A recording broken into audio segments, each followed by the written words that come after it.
Good morning students. BA first year के online class में history विषय के अंतर्गत आप सभी का स्वागत है। कल हम लोग स्कोप ऑफ हिस्ट्री पढ़ रहे थे। स्कोप ऑफ हिस्ट्री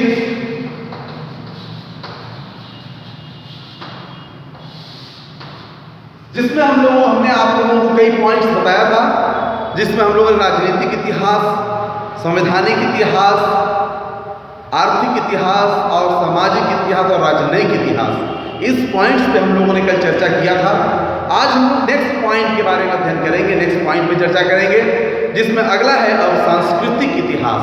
सांस्कृतिक इतिहास अगला पॉइंट है सांस्कृतिक इतिहास।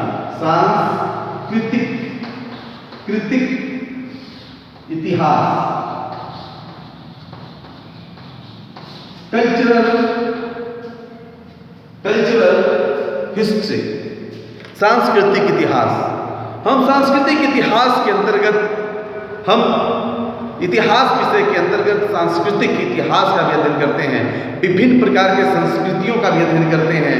हम अनेक प्रकार की संस्कृतियों के बारे में जानते हैं इतिहास विषय के अंतर्गत, जिसमें रीति रिवाज, संस्कार विभिन्न समय में, प्राचीन काल में कैसा था, सिंधु घाटी सभ्यता में कैसा था, मोहनजोदड़ो की सभ्यता में कैसा था, इसके बाद वैदिक काल में रीति रिवाज, संस्कृति, खान पान, रहन सहन, चित्रकला, वास्तुकला और विभिन्न प्रकार की लेखन कला, और इसके अतिरिक्त उस समय के लोगों का रहन सहन, पहनावा, आमोद प्रमोद के साधन, ये सारे किस प्रकार थे, कैसे थे, इसके बारे में हम जानने की कोशिश करते हैं।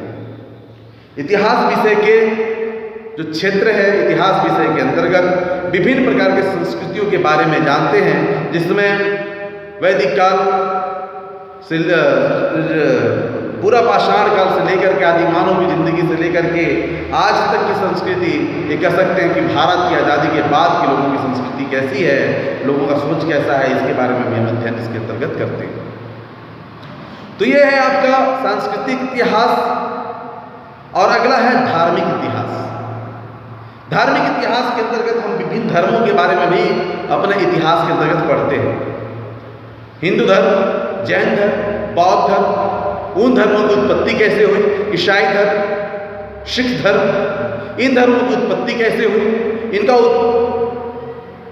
इस धर्म के संस्थापक कौन थे, इन धर्मों की शिक्षाएं क्या हैं, इन धर्मों को मानने वाले लोगों कब हुए, कैसे हुए, किस तरह से हुए, इस धर्म को चलाया किसने, प्रारंभ किसने किया, इन सारी चीजों का अध्ययन हम अपने इतिहास विषय के अंतर्गत करते हैं।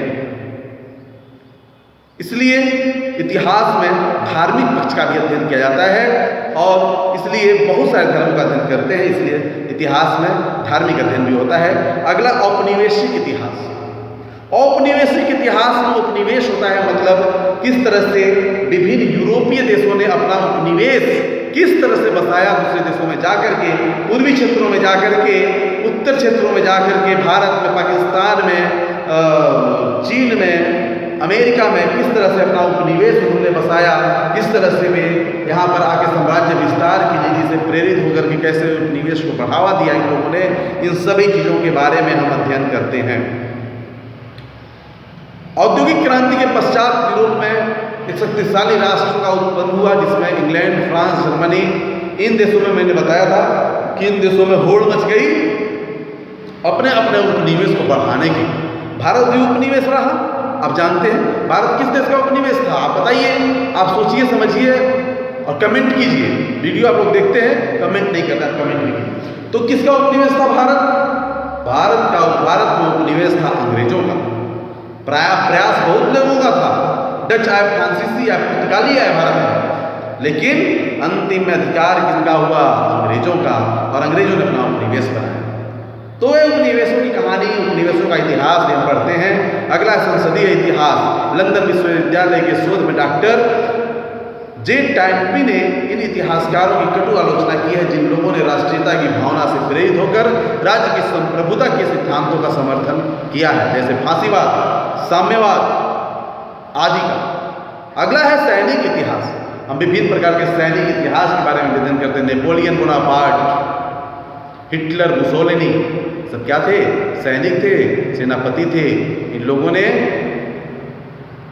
किस तरह से first world war, second world war में अपना, कह सकते हैं कि क्रूरता दिखाई।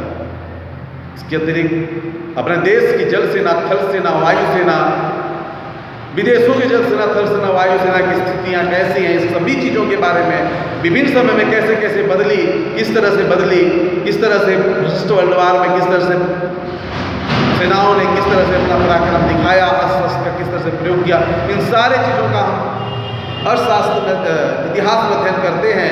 हिरोशिमा नागासाकी में 9 अगस्त 1945 ईस्वी को किस तरह से परमाणु बम गिराया गया, इन सारी चीज़ों का अध्ययन हम किसके अंतर्गत करते हैं? इतिहास विषय के अंतर्गत करते हैं। अगला देखते हैं कॉमनवेल्थ का इतिहास। इतिहास के क्षेत्र कॉमनवेल्थ का इतिहास ब्रिटिश साम्राज्य की देन है और उसका भी अध्ययन हम हिस्ट्री विषय के अंतर्गत करते हैं।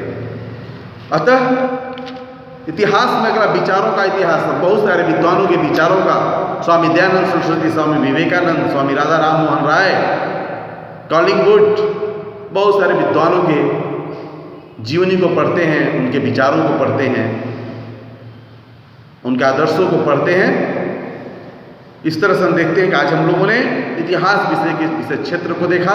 कल हम लोग देखेंगे इतिहास का महत्व, सिग्निफिकेंस ऑफ हिस्ट्री। आज के लिए बस इतना ही, धन्यवाद। कुछ लोगों ने बोला बहुत बड़ा वीडियो हो जाता है, मैंने कहा कि छोटा छोटा वीडियो बनाऊं मैं, और आप लोगों को समझ में भी आएगा। छोटा छोटा वीडियो होगा तो ध्यान से देखिए आप लोग। और आज के लिए बस इतना ही। कल नेक्स्ट में हम लोग इतिहास का महत्व पढ़ेंगे, significance of history. Thank you.